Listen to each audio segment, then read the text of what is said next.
امریکی خارجہ پالیسی کے حوالے سے یہ سال اہم رہا ہے۔ اگست میں افغانستان سے افراتفری میں ہونے والے انخلا کو عموماً صدر جو بائیڈن کے پہلے سال کی سب سے بڑی ناکامی کے طور پر دیکھا جاتا ہے۔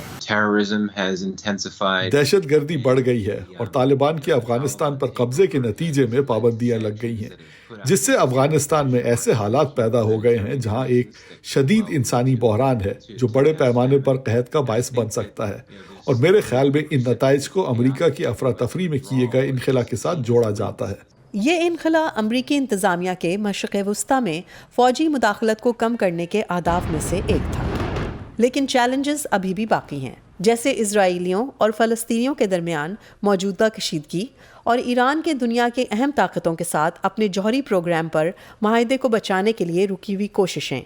اس معاہدے سے ٹرمپ انتظامیہ 2018 میں دستبردار ہو گئی تھی۔ اس کے باوجود سابق صدر ڈونلڈ ٹرمپ کے گزشتہ سالوں میں امریکہ فرسٹ یا سب سے پہلے امریکہ کے نعرے کے بعد بائیڈن کا پیغام امریکہ کی واپسی یا امریکہ از بیک ہے۔ ہم اپنے اتحادیوں اور اپنے دوستوں کا ساتھ دیں گے اور ان طاقتور ممالک کی مخالفت کریں گے جو کمزور ممالک پر طاقت کے ذریعے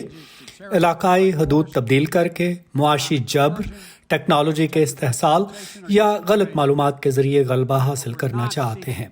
میں یہ باور کرانا چاہتا ہوں کہ ہم ایک نئی سرد جنگ کی تلاش میں نہیں ہیں، نہ ہی ایک ایسی دنیا کی جو مختلف بلاکس میں بٹی ہوئی ہو۔ لیکن صدر بائیڈن نے بقول ان کے جمہوری طاقتوں اور آمریت کے درمیان کشمکش کی بات کر کے ایک طرح سے تفریق پیدا کر دی ہے۔ انہوں نے دسمبر میں جمہوریت کے فروغ کے لیے ایک ورچوئل اجلاس میں 100 سے زیادہ ممالک کو جمع کیا،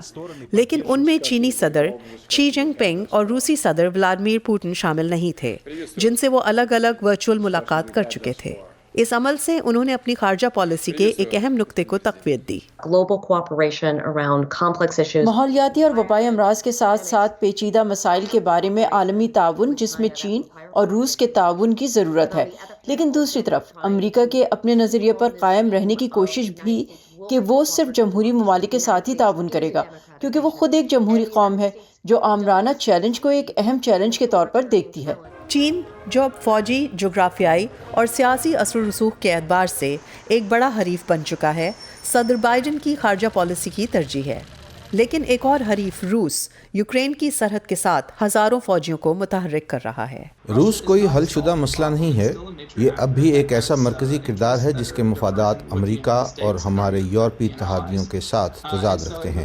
اور اس لیے روس کی اس سوچ کو واقعی کوئی نام نہیں دیا جا سکتا۔ مجھے لگتا ہے یہاں روسی فیڈریشن کی طرف سے یہ برتاؤ نظر آتا ہے کہ وہ امریکہ کو یاد دلانا چاہتا ہے کہ وہ اپنے مفادات کے لیے آگے بڑھنا چاہتا ہے اور انہیں نظر انداز نہیں کیا جا سکتا۔ ایک اور حل طلب مسئلہ شمالی کوریا کا ہے، جہاں انتظامیہ اس وقت تک کوئی معاہدہ کرنے کو تیار نہیں ہے جب تک کم جونگ ان اپنے جوہری ہتھیاروں کے پروگرام کو ختم کرنے کا عہد نہیں کر لیتے۔ پیٹسی وٹیکسوارا کے ساتھ مونا کاظم شاہ، وائس آف امریکہ۔